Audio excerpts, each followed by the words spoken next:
ప్రస్తుతం cricket format తో సంబంధం లేకుండా ఆటగాళ్లు బౌండరీలు బాదడానికి పోటీ పడుతున్నారు. ఆటగాళ్లు సిక్స్లు, ఫోర్లు కొడితేనే అభిమానులకు అసలు సిసలైన క్రికెట్ మజా అందుతోంది.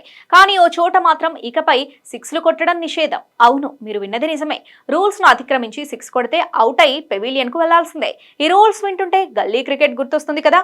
వివరాల్లోకి వెళితే ఇంగ్లాండ్ లోని సౌత్ వీకెండ్ షోర్హామ్ క్రికెట్ క్లబ్ సంచలన నిర్ణయం తీసుకుంది. తమ స్టేడియంలో ఆటగాళ్లు ఇకపై సిక్స్లు కొట్టడాన్ని ఈ క్లబ్ నిషేధించింది. క్రికెటర్లు కొట్టే సిక్స్ల వల్ల తమకు ఆస్తి నష్టం, భద్రతా సమస్యలు తలెత్తుతున్నాయని స్టేడియం సమీపంలోని నివాసితులు క్లబ్ నిర్వాహకులకు ఫిర్యాదు చేశారు. సౌత్ వీకెండ్ షోర్హామ్ స్టేడియం వద్ద వలలను ఏర్పాటు చేసినప్పటికీ కార్ల అద్దాలు దెబ్బతినడంతో పాటు చాలా మందికి గాయాలు కూడా తరచుగా అవుతున్నాయి.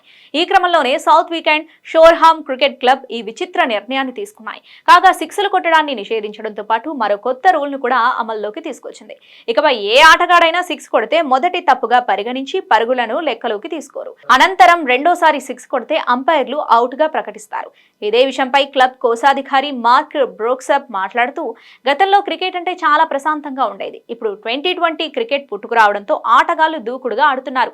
దాంతో మా స్టేడియంలో జరిగే మ్యాచ్ల వల్ల సమీపంలోని నివాసితులకు ఇబ్బందులు తలెత్తుతున్నాయి. అందుకే ఇకపై సిక్స్లు కొట్టడాన్ని నిషేధించామని పేర్కొన్నారు.